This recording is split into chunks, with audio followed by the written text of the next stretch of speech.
kick some ice. This is why Nora needs to be awake. She needs to stop the ice puns. Without her 24/7 ice puns, there's a lot of Nora Freeze out there. The intrigue surrounding the mystery woman in the tube is real. Nora Freeze has quite the interesting history, and it's of course tied to Mr. Freeze. However, while she is tied to him, there are several radically different ways the character can be taken, and many of them have been sorta kinda explored. And all it takes to get there is some little subtle tweaks to either him or her. Change some tiny things about their characterizations or circumstances, and you can have a very different story. It's very versatile. Some label Nora as a perpetual plot device, which she can be, but at her best, Nora Freeze can stand on her own whilst also elevating the story of Victor. It can become an interesting meditation on relationships, an actual examination of the mechanics therein, or it can be cliche-ridden drivel. Drivel is harsh, tripe. It's also the type of plot where based on people's different subject positionings or inclinations that they may gravitate towards very different versions. One person's tripe is another person's treasure. She's everywhere. This video is gonna be a lot. Grab a snack. And it's gonna go to some dark places. I'm Sasha, this is Casually Comics, and we're gonna chart the evolution/journey of Nora. Most versions will be here, probably not all though. If you don't say that, people send goons to your house. I'm gonna call her Nora Freeze. She's had several last names. We'll share them as it goes along. We got all the things, quotes, clips, and sponsors. Me from the future again, once more partnering with the Comic Publishing Institute. It's a subscription-based service created by Gamal Hennessy, author of The Business of Independent Comic Book Publishing. The book, as well as the service, focus on the inner workings of the comic book industry. A kind of lifting of the veil, seeing behind the curtain with a focus on the business and legal aspects. This subscription-based service offers all the lessons, interviews, and weekly Q&A session videos available on demand to members on the platform. They have frequent guest speakers from all corners of the industry, from mainstream to crowdfunding. Their lectures and talks can be really helpful for people just getting started in comics or professionals who are looking to try something maybe a bit different or take more control of certain aspects of their career. Upon sign up, members receive a digital copy of Gamal's book, which is a hefty 461 pages, and it's really intricately broken down. It includes sections on how to maintain creators' rights, translating IPs, and much more. Time of recording, they're gearing up for a series on project management for comic production. Rates start at $20 a month, and if you're interested, I have a discount code that will get you 20% off your membership at any level, from the monthly to the yearly, if you use the code CASUALLY2022. Now back to the past and the surprisingly detailed history of Nora Freeze. The story of Nora Freeze starts in the DCAU, and before we start there, we need to briefly talk about Mr. Freeze and why she was even created in the first place. Because her creation is tied so directly to Mr. Freeze, in fact she's created to kind of elevate his story, he's gonna come up throughout this. Their relationship is a key factor, and in most outings we meet him before her. As a more established character and long-standing Batman villain, he tends to be the focus. So he becomes a key factor in her story just as she becomes a key point in his. Mr. Freeze first debuted as Mr. Zero in Batman number 121 in 1959, and he was very much a joke villain. While the name Mr. Zero was meant to be a play on temperature, it wasn't the most obvious. It could have multiple meanings. There could be other reasons he was called Mr. Zero. So the Batman TV series of the 60s renamed him Mr. Freeze, which was a much more obvious matchup with his cold abilities and theme. He also did not have a comic book name as of yet. Here he's named Dr. Chivel. Boo! I want only Enigma level of villain names. William Talkman for life or GTFO. Batman the Animated Series would create a new origin for Mr. Freeze. All they would keep would be the base concept that the accident had happened while he was doing some form of experiment. In the original comic book origin, he had been experimenting trying to make the cold gun. Freeze Ray, whatever we're calling it. Paul Dini would change all of that in the first episode that he wrote for the series, with the excitement focusing on being able to revamp the origin, creating a completely new backstory, a more sympathetic and heart-wrenching one that would forever change Mr. Freeze and create the character of Nora. The episode Heart of Ice was, upon release in 1992, the third episode to air of the first season. It cemented several things alongside the new Mr. Freeze origin. You also had the serious tone of the show. You also saw the difference between Bruce Wayne and his fellow elites. This entire episode really highlighted how some subtle tweaks can elevate a joke character into something so much more. Mr. Freeze's gimmick doesn't seem so silly after this episode. Mr. Freeze is renamed here as Victor Freeze, a scientist working for GothCorp who was secretly using company resources to do some form of cryogenics work on his wife. There are very few details provided about the experiment itself. The focus instead is more on the tragedy of the incident and highlighting the different types of villainy possible in Gotham, contrasting Mr. Freeze's actions with Ferris Boyle, the GothCorp CEO who is revered by Gotham but who is secretly not as kind as he likes to pretend he is. You can't interrupt the process now! Open it. It's our only chance! This is my equipment! Mine! I have every legal right to use it or not use it as I see fit. I say this project ends now! It's in ways a commentary on classism and corporatism, and the ways that these things can trickle down and end up creating the very villains that Gotham fears. It puts Mr. Freeze in this interesting position where while you understand why he's doing what he's doing is still villainous. It is unclear in this iteration whether Nora consented or not, or how long it was supposed to be for this entire freezing process. One can really fill in those gaps how they imagine initially. Subjects like my own beloved wife, Nora. Once a remedy has been found. There are ways to read that she did or didn't into what is provided. What comes through is Freeze's love for Nora, and despite his claims to the contrary, the pain of her loss that he still feels. Heart of Ice very much plays upon the idea that she's dead though. The implications are very strong, which appears to have been the initial intent, as at first Heart of Ice was meant to be the standalone Mr. Freeze episode. It even won an Emmy. The image at the episode's end of Victor in his cell weeping, even though he said it was not possible, as he looks upon a snow globe containing a ballerina that freezes under his touch, is an iconic image and moment. I can only beg your forgiveness and pray you'll hear me somehow. Someplace where a warm hand waits for mine. In this episode, Nora is a concept, a plot device, and a motivating factor to revamp Mr. Freeze, and it definitely works. As her appearances go on and one learns more and more about her, she becomes more. Although one of her creators, Paul Dini, always felt she worked better this way. He stated, "I felt Nora worked better as the woman in the ice, eternally beautiful, much desired, but never attainable. Even when she was brought back to life, Freeze could never have her, and so Nora remained more of an ideal than a person, a symbol of a lost and still mourned love. That's how she should be, I think." This is a story that tends to go back to base, and whenever that happens, back into the jar. Nora is revealed to still be alive in the 15th episode of the second season, entitled Deep Freeze, which is also Mr. Freeze's last appearance before the series' return in New Batman Adventures form, with a movie in between. Yeah, you got a movie. Woo! Here, Mr. Freeze is kidnapped and enticed to work for Mr. Grant Walker, a pastiche of Walt Disney, who secures his cooperation because of his possession of Nora. It does not work out. In fact, thinking of what Nora would think of the man he has become is what makes him decide to help Batman and Robin. Freeze survives the episode alongside Nora, though it appears that they would have died to the people on the outside. And this episode also features a very powerful but less talked about shot of him kneeling down, head down, before his wife in the stasis tube. Nora is still a tool at this point, but she's becoming more defined. This episode carries through the idea that her being stuck like this was not intentional, and also that Mr. Freeze is not some cold-hearted sociopath at base level, but someone lashing out at the world because of love lost. And now that that love has the potential to be returned, how does he contend with that? Reconcile the fact that the man his wife loved is gone. The way Victor reacts also creates the concept in the mind of the viewer that Nora must be a kind-hearted, gentle person who would not approve. Although many may say, who would approve of such a thing? There are some. Conversely, it also sets up the potential for alternate reads. The idea that this utter devotion that Freeze has could also be perceived, or the angle be taken of it being scary, obsessive, and possessive. Even though here in the DCAU that does not appear to be the intent. Nora next appears in the oft-times overlooked Batman animated movie Sub-Zero from 1998, wherein Mr. Freeze is looking to revive Nora, and so sets about kidnapping a viable organ donor for a transplant, who, surprise, surprise, is Barbara Gordon. Her blood type is plotline A negative. She's initially lured into cooperating because she's told it'll just be a blood transfusion. It's not just a transfusion. Batman and Robin save the day, but in the process, Freeze dies, but not before ensuring that Nora is saved first. However, there is a key moment in their relationship that occurs in this film. It's revealed that Nora was cured. Upon hearing this news, Victor simply weeps with happiness before leaving, to not see her again until the tie-in comics. There's no jealousy about not being the person to cure her. It wasn't about that. It was just about making sure that she was okay. This really could have been a complete arc. This tragic love story where yes, she's saved, but not by him, and also he doesn't get to be with her. Not after all he's done. He doesn't even try, which kind of puts that possessive read on the back burner for this universe. It presents a more balanced view of their marriage and sets the potential that they had, shock and awe, a healthy relationship. That won't last. People can't write that. You can tell her being revived and surviving is a bit of a pivot though, because in the 1995 holiday special in the Batman Adventures, Freeze is seen visiting Nora's grave on Christmas Eve after having made it snow because she loved having snow at Christmas, and it's their anniversary. Stop! The last Nora mentioned before the tie-ins is in the new Batman Adventures, where it's mentioned that after waiting for Victor for a bit, she eventually married the doctor who cured her. So what happens? Where do they go from there when we finally actually get to hear her speak and do things?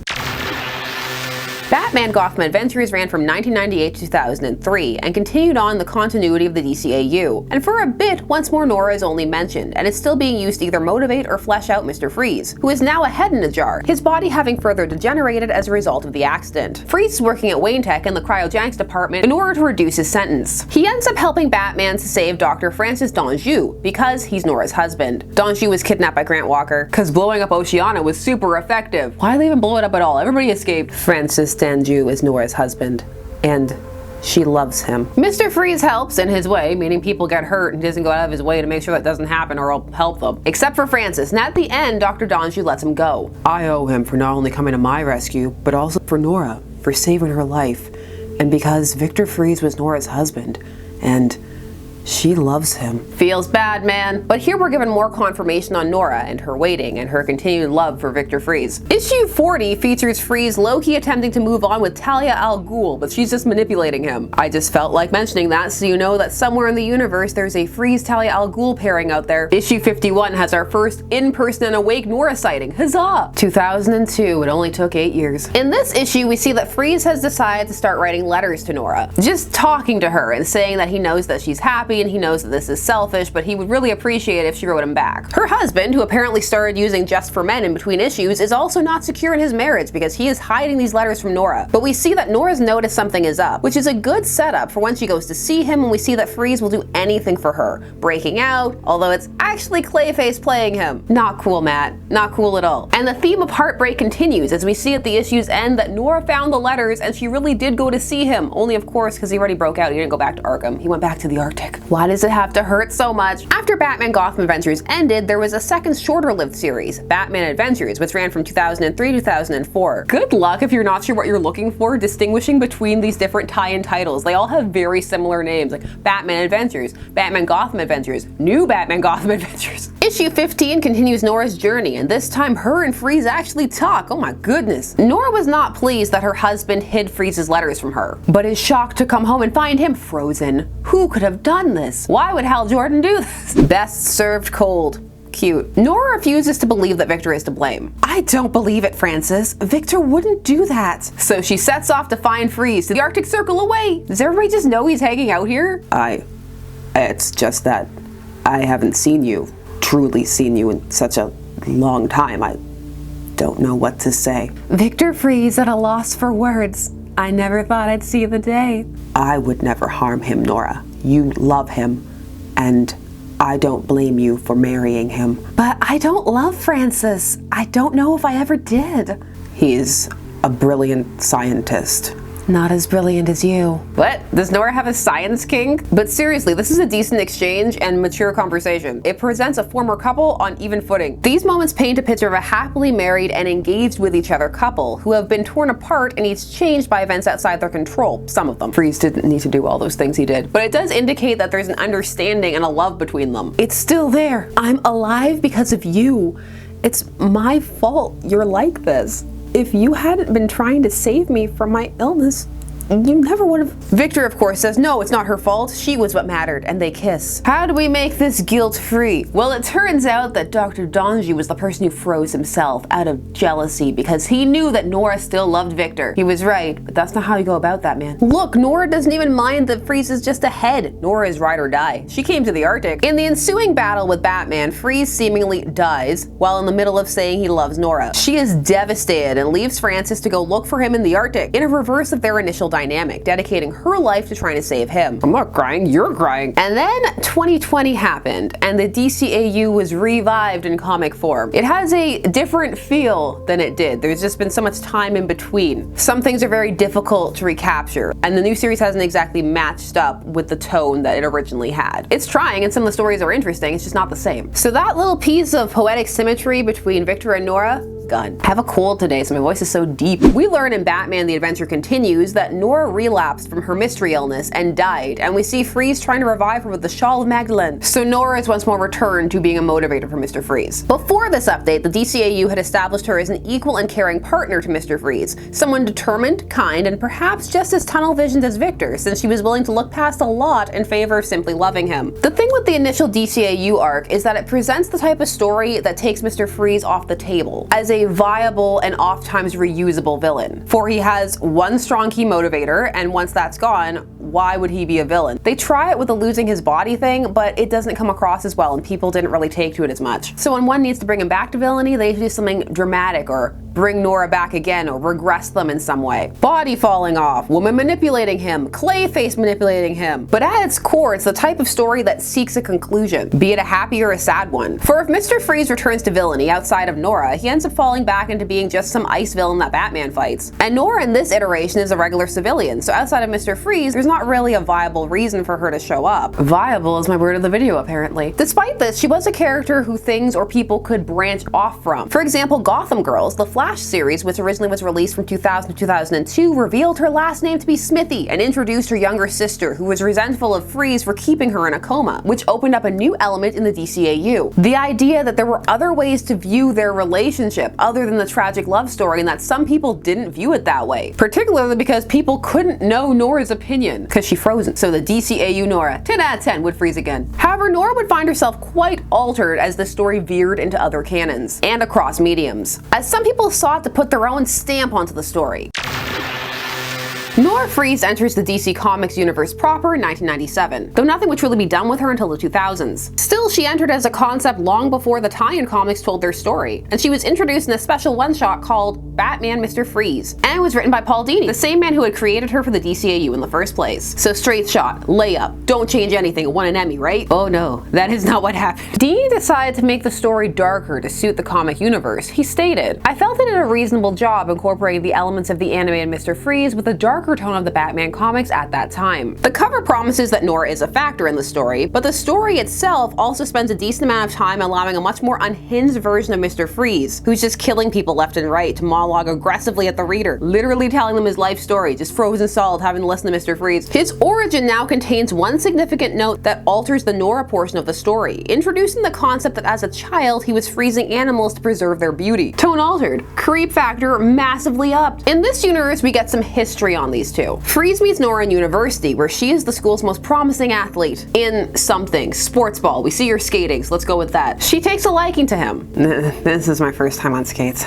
You'll get it. Just step and glide, one foot after the other. It's just like dancing. I've never done that before either. He falls and gets a kiss because they're on a Hallmark movie date. They get married and settle into life, and he ends up working in the cryogenics department. It's all perfectly sweet, except for that looming uncomfortable factor of the frozen animals. In this universe, her illness is cancer, and so Victor seeks out a better job so that he can pay for her medical treatment. This is what leads him to Goth Corp, but while his work is promising, it's too expensive to maintain. Also, Nora's condition is deteriorating rapidly. With Nora dying, in desperation he decides to put her inside of one of the cryo tubes even though he hasn't tested it. And it's not clear if she's fully cognizant of what's going on. I can't feel my legs, can't move.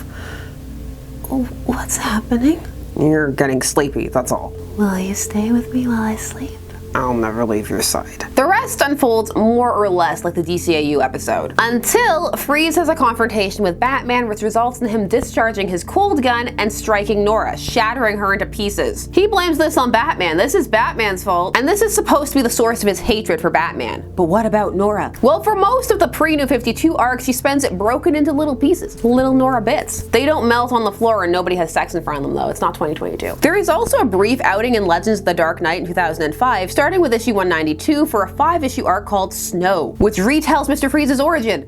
Again. For reasons. This tale sees Nora as a beaten down housewife with no say, and when Victor tries to freeze her, it turns out that his machine was secretly being used to run weapons trials. So she becomes a block of ice. Victor destroys the machines because how could they do that to his work, and also now his wife is an icicle, and that causes the accident, which makes him Mr. Freeze. But then Nora becomes a fairy-like figment of his imagination, telling him to seek revenge. She still ends up broken into bits, but this time by someone bursting in, firing 2 guns sideways. This origin is rarely referenced, and at the end of it, she's back in pieces, which is all one needs to know for when she returns later on in Batgirl, where she graces the pages during Cassandra Cain's run. Nora returns in Batgirl 69 2005 under the helm of Anderson Gabrich, and this cover is pretty great. Freeze here is working with Nyssa Al Ghul, Talia's half-sister, under the promise that Nora can be revived via the Lazarus Pit, because that never goes wrong. Cassandra is able to convince Freeze that Nyssa is not going to help him, but she will. Let's go dump Nora in the pit. That sounds like a great idea. Why not? What could go wrong? Just throwing hunks of ice that have been frozen back together into a mystic pit. Nora is revived, but she's big mad. And she has fire powers now. Victor, what have you done? This story arc concludes in issue 70. In the story, The Resurrection of Mrs.Freeze, Nora is not okay, and she's not here for Freeze at all in this version. Love burns, it kills, and above all, husband,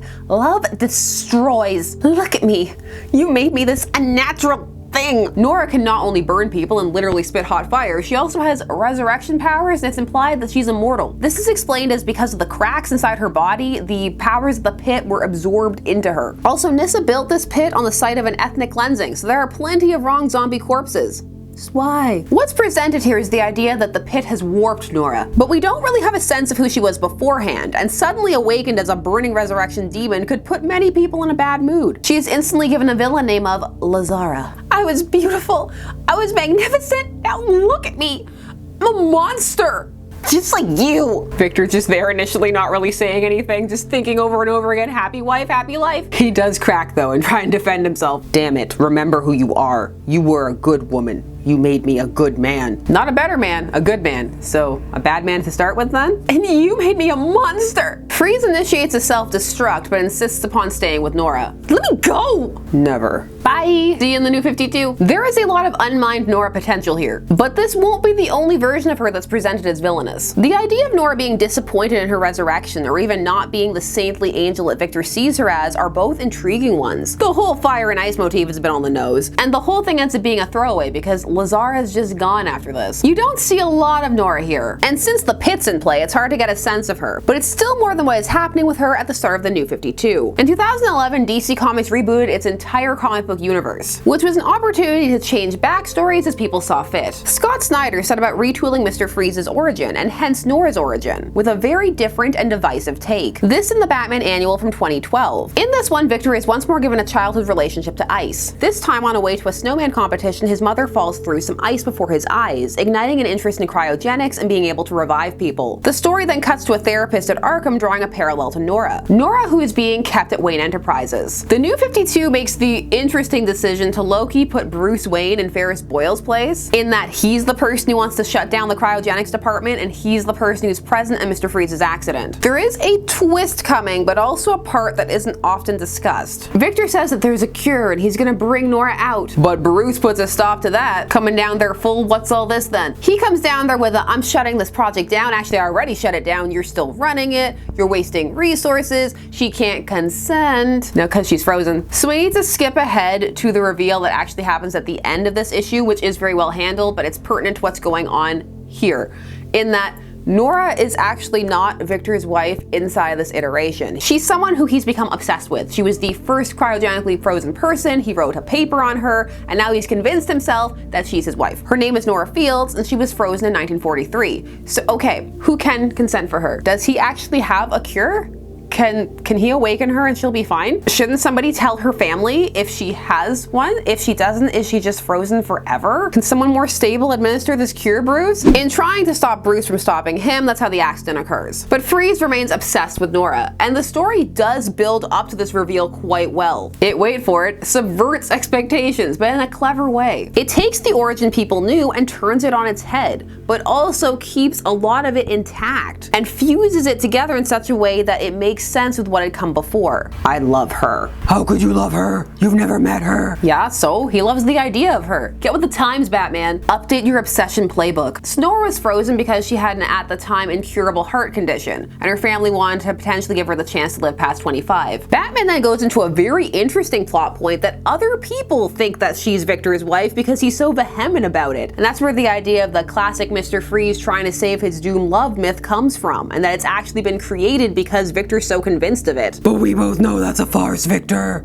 She's old enough to be your grandmother, for God's sake. Batman, hi. That's not how that works, but it's not his fault. DC is obsessed with this concept. The idea that if you're in no way mentally aware and just stuck in stasis, the time that passes around you should be added to the person's age and that they should be treated then as that age. They did this with 2000 Supergirl as well to make certain things fair play. But if Nora was frozen at 24 and then in stasis for decades with no awareness what was happening around her or anything and was then awakened, she would still be 24 in all the ways that mattered, both physically and mentally. Also, her age really isn't the main problem here, Batman. Now, if she was awake and observing everything that was going on, that would be a bit different. And also interesting. This origin did not take off. Even though objectively it's not bad, it's well thought out and does contain some clever plays on the original version, while also still trying to create an interesting psychology for Freeze. But it was up against a beloved origin that in the minds of many was already perfect. And so some flat out rejected it and it fell into the but why though effect for others. The idea that even if the change wasn't inherently bad, why bother when there was a perfectly good origin already in play? It must also be noted the era. There was a lot of dissatisfaction with the New 52 in terms of how it was handling its characters and also the fact that it had happened at all. Nora is at one of her most proppish points here, and nothing is really done with her during this New 52 period. However, there were some interesting ideas. What if Victor had revived her, potentially before he became Mr. Freeze, and the two tried to get to know each other? It would most likely not be the healthiest relationship, but that could be an interesting factor. Him as her link to the outside world while he's placed all this baggage on her because of his history. An obsession that could be mistaken for love and in some warped way might be. What if they got married anyway and then he became Mr. Freeze and was still obsessed but she wanted nothing to do with him? What if he revived her as Freeze? And what if he convinced her that he was her long lost fiance? Like he'd traveled through time, he'd frozen himself to be with her. He waited. Or what if she just felt bound to him out of gratitude? What if she could see Bruce trying to not have her revived and felt resentment and so supported Freeze's activities? There was potential here. It was a very different take from the first origin, and one that still hasn't gotten the chance to be fully explored. But this update was less dark and gritty just for the sake of it than some other updates from this time period. Unless you were Bruce in this story, just why? This version of Nora would not last long. She would vanish in the DC Rebirth era in 2016. DC Rebirth did some soft retconning to a lot of elements of the New 52, but didn't eliminate all of them. So Nora's new origin was tweaked into something that was more in line with her DCAU origin. The Nora not being Freeze's wife part was eradicated, and parts of Bruce's role were modified. Now he was trying to stop Freeze because the energy drain was gonna hurt other people in the building or something. They tried, but they have a pretty big hill to climb out of because that New 52 arc was not a good look for him. You could justify where he was coming from, but it still wasn't his best moment, especially not if you're looking at it from Nora's perspective. Somebody revive Nora if there's a cure, please. During Rebirth, Nora reappears once more in her cryotube in the arc Year of the Villain, wherein Mr. Freeze is given a compound that should safely awaken her by Apex Lex, but not fully trusting Lex, not even in his Apex form. He reuses a Sub-Zero plot and seeks out women who look like Nora and have a similar psychological makeup to her, allegedly, to Freeze and test the reanimation process on. His cure for Nora is now making her like him. He also no longer needs to wear a containment suit because nanites. He's naniting it up. Nora is revived at the end of issue 1013, or 1013, released in the year 2019. This is in Detective Comics, an arc written by Peter J. Tomasi. She is horrified by what is occurring. Victor, don't! Brace yourself, because we're about to go through about a year's worth of character development in 3 issues. Issue 1014 has this bad girl cover where she's just draped over him. It's so extra, I kinda love it. It's revealed in this issue that Nora had begged Victor to let her die on her own terms, that she didn't want to be frozen, but that he ignored her wishes because he just couldn't let her go. A chance? You weren't sure it would work? It was a gamble that you made with the remaining year or 2 of my life. This is where those subtle differences come in. Victor doing this expressly against Nora's wishes completely changes their dynamic. It also gives Nora more of a reason for her villainous turn that she's gonna take in this arc. And yet, for this first part, they're written like a credible couple. One who are working through some things, but a couple, and that's rare. Marriage is often simply mined for drama, a fast track to cheating or divorce, or treated as something that is boring and a source of stagnation. But writing a compelling marriage that reflects the ups and downs of being on an adventure through life with a partner as both grow and change over time can be a really rewarding and compelling experience. Do they grow together? How do they navigate their independent wants and desires with what works for them as a couple? How do they maintain boundaries? How do they deal with when one person has to seize control or feels like they need to because of the circumstances of the situation? The thing with marriage is that it doesn't have to be thrown into the reader's face every single issue. But it can be a tether, a connection, or a point that is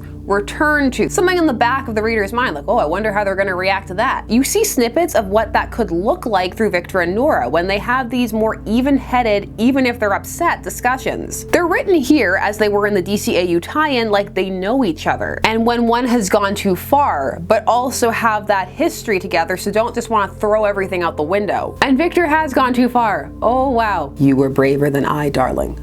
I was not prepared to lose the love of my life while you were prepared to risk it all. Nora is upset and disoriented, but is also comforted by Victor's presence, even if she is still angry with him. I feel like I'm dead, Victor. You are quite alive, my love. She just looks so sad in these panels, and you could feel that this isn't what she wanted, and that he's truly hurt her, and that she does love him, but this has done some serious damage to their relationship. This is still the darker New 52 Victor though, so there is a possessiveness to him, and anger that their life was changed by her illness, and he even resents her talking about what she's been through, going on about what he's been through, even though he does later add that yeah, they've both been through hell, but how dare she. This version of Nora is in ways a bit of a callback to the DCAU in that she is actually a ballerina, like the snow globe from Heart of Ice. This also keeps her as a top athlete. Ballet requires a lot of athletics. Never let anybody else tell you different. People's feet bleed for that. This is a strong start because the story of Victor and Nora is usually contextualized through his loss, but this seems to be setting up what about hers. In this, she's lost her humanity and her choice, a prisoner to the love he has for her, which has become something all-consuming and dark. He's done terrible things for her, but since she didn't want them, really they were largely for him. At first, Nora is shown to be acclimating to her new condition, even enjoying it, dancing in her new form for her husband, seemingly setting up the rare dynamic of villain couple who are still villains who love each other. Mr. and Mrs. Freeze. What an interesting concept. I can't wait for it to be over next issue. Issue 1015, Nora is loving being Mrs. Freeze, but perhaps too much. Rather than going with the concept of her working through her anger at Victor through crime, or relishing having some power after losing it to her illness and also Victor taking her choices away from her, we jump right to perhaps the formula from Apex Lex has altered her brain. Heaven forbid she be a nuanced character. No, she was a saint. This is the Lazarus pit all over again. Nora lashes out at Victor that part of her wishes she had died instead, but it's all brushed off as the serum. And then she's leaving him. It's time to stop dancing for you and start dancing for myself. So Mr. Freeze teams up with Batman to try and stop her. She's having ideas and thinking. There are these threads just tossed out, like Nora saying her parents never got to see her dance, and singing at their graves as she dances for them. The cold never bothered me anyway. By issue 1016, she's full villain, killing people for destroying beautiful things and destroying ballet-related art, and then killing people and breaking them into pieces and reconstructing them as pieces of art. It escalated quickly. The idea that she feels that she was destroyed or her beauty and potential were is an interesting one. Not mine at time of recording. Victor still loves her, but she doesn't love him and escapes to Canada, where she gazes at a snow globe reminiscent of the one from Heart of Ice and promises more villainy. She later shows up on the revamped Wildcats in the background in Batman Urban Legends. The idea of villainous Nora isn't an inherently bad one, but the execution is rushed and places her into cliched territory very quickly. So a lot of interesting permutations are quickly sidestepped, and the DC universe is hardly short on ice villains. That's where we are time of recording. But Nora is far from done, for her reach extends beyond into other mediums. Nora crossed over very quickly into the realm of live action in 1997's Batman and Robin, portrayed by Vendela Kirschbaum-Thomason. She doesn't say anything, and the movie pretty much follows the DCAU origin, but there are some promo shots of her out of stasis with Arnold Schwarzenegger, who played Mr. Freeze. Glorious, stop everything, best version. Look at his slippers. People give this movie a lot of flack, but for me personally, there are some parts of it that I really enjoy, and Arnold's Mr. Freeze is definitely one of them. If I must suffer, humanity will suffer with me. I shall repay them for sentencing me to a life without the warmth of human comfort. I will blanket the city in endless winter. Joel Schumacher has apologized for making this movie, which that seems kind of intense. There are far worse movies than Batman and Robin out there. There are movies out there where there are debates surrounding them as to whether or not they should have even been made. So it feels like Batman and Robin gets far more scrutiny than it warrants at times. While Schumacher was clearly inspired by the DCAU Mr. Freeze story, it's very difficult to find interviews that will talk about that aspect. Instead, they all pretty much just start talking about the bat nipples. Nora is in full prop mode in this movie. Still, it is a testament to how evocative many found the new animated origin that she made the leap over so quickly. Now let us move on, staying in live action for the moment. Gotham! Oh Gotham, what a time we had together. Gotham is the series that insisted upon trying to answer the question that few people were asking seriously about how you pronounce Victor's last name. You told me they were mice.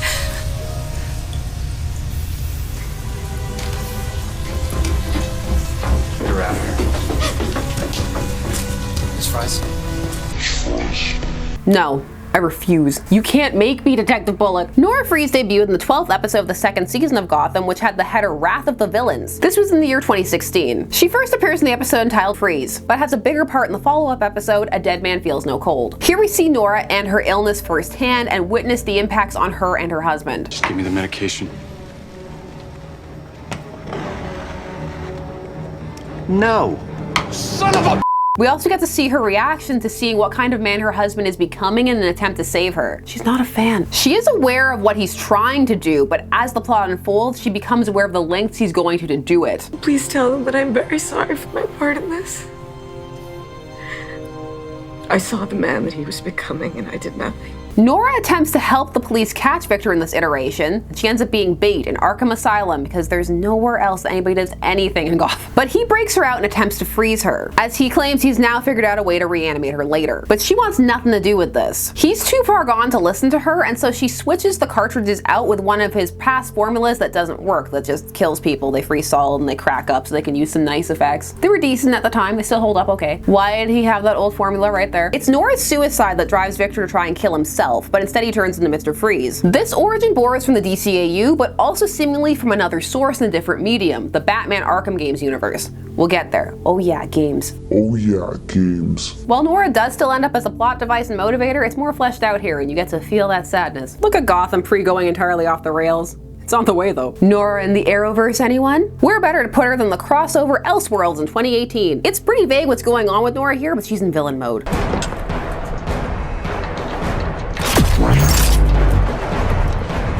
That's interesting. Too bad there's no time for that. She's kept frozen at Arkham Asylum, and when she's thawed, goes straight for her husband Freeze's gun. This version is here to round out the Elseworlds quote of, "Ooh, I recognize that character, but they're a little different from how I'm used to seeing them." This is also 2018, so the Mrs.Freeze version of the character has not graced the comic pages yet. Way to beat him to the punch, Arrowverse. But the shows on the Arrowverse, they take place on different Earths. That means she can show up again and have different origins. And she shows up on Batwoman. She physically shows up once, but she's mentioned a couple of times. Because if you're a female character, they're going to find a way to put you on Batwoman, whether you belong there or not. Nora actually does, though. She's given the surname Smithy, like her DCAU counterpart, and now has the more standard backstory for the new multiverse. Yes, the Arrowverse did a multiverse resetting event. She met Victor, they got married, and she eventually fell in love with McGregor syndrome, which is the fictional syndrome that they named in the 1997 movie. Victor froze her to find a cure, but died before he could actually do anything. And when she was awakened from stasis, she was so disoriented she ended up at Arkham, because again, there's nowhere else to put people. Also, the serum her husband used had adverse effects on her body, and despite awakening at age 34, she began to hyperage. This is a plot point that was taken from an Elseworlds comic. It's taken from the White Knight verse and a story that came out in 2018. She is fully featured in the episode Freeze, the third episode of the third season. And if you think that just because Victor is dead, she won't be a plot device, think again. How on earth would we know the first thing about that? They didn't even offer science to women when I was at university. Show me, or she dies. Being a plot device doesn't have to be a female to male thing. It can just be a we don't know what to do with you thing. In this plot, her sister actually does more than her. Nora doesn't actually really need to be here, but she's the prop-up character for the relationship they're attempting to build between Mary and Beth, and she's also there to try and reinforce the theme of sisterhood. Let's talk about what I want. What the hell are you doing? Get these nanobots out of me now! A woman would kill me, and I will kill Nora. Do not understand cause and effect. How do you have an MD? Let her.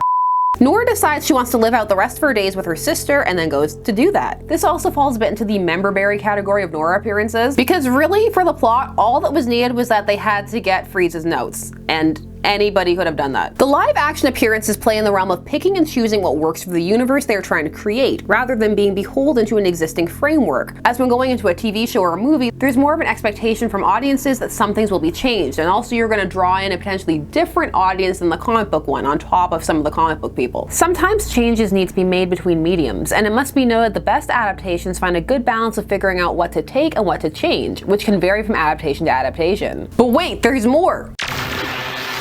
Nora has also found herself in the realm of other animated series, but she really only plays a significant role in the Harley Quinn animated series. The Batman episode The Big Chill shows that she exists, but that's about it, as that series did its best to try and distinguish itself from its predecessor and is one of the few to take Freeze back to his more 60s style character traits. Harley Quinn the animated series is known by those who do know of it for doing its own interpretations of characters. Sometimes in the service of drama, other times in the service of jokes, sometimes the fusion of both, bit of both. Nora debuted in the second season episode Thawing Hearts, which was the 4th episode and aired in 2020. Here, Victor and Nora met online, and she ran a mom and pop cryogenics shop while he was the CEO of a big firm. It's You've Got Mail, that's the joke. The joke is that the origin is the same as Tom Hanks and Meg Ryan and You've Got Mail, where he was the owner of a big box store and she ran a little store, but they started exchanging emails, and they fell in love before knowing that they were actually rivals. We then enter the they get married and she gets sick portion of the narrative. Freeze wants to use Harley to test his cure on, because she's the main character, but she says her friend is a genius biochemist. She's talking about Ivy. So that means she can cure any disease, because go with it, because it is comic book and animated series logic. If you are a scientist, you can do any and all science at any time. Just like being a lawyer, you can do any case. Getting into a specialty department, forget that. Your specialty is being where the plot needs you to be. Harley comes to the wrong conclusion that Freeze was a possessive husband who froze Nora to stop her from leaving him, which is not true.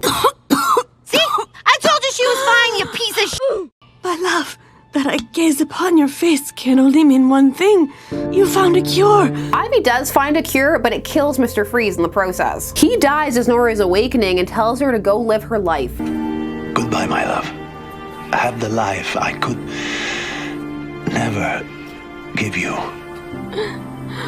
I will never stop loving you. And then she's just having a fling with Maxie Zeus in the episode Bachelorette. The series is sometimes given praise over this specific plotline with Nora, with the statement that this is the only iteration of the character to have a character arc outside of her relationship with her husband. But that's actually not the case. Mrs.Freeze does that as well too. Further back, because the timings on those are kind of close, if you go back to the DCAU, she went and married somebody else. Granted, you didn't see her do it, but you heard about it. So the idea of Nora moving on from Freeze is not exactly unmined territory. It's little explored terrain, but it's not completely unexplored. Still, this episode certainly offers a unique take, and some really enjoy the concept of Nora moving on, while others don't want her sad forever, but feel the execution was a bit off. Some enjoy this even though it doesn't go anywhere for Nora, and instead is more there to reassure the viewer that she and Harley and Ivy no longer have beef, as she goes on to become a bridesmaid. Mrs.Freeze in the house! You ready for the best weekend of your life? Don't waste your breath.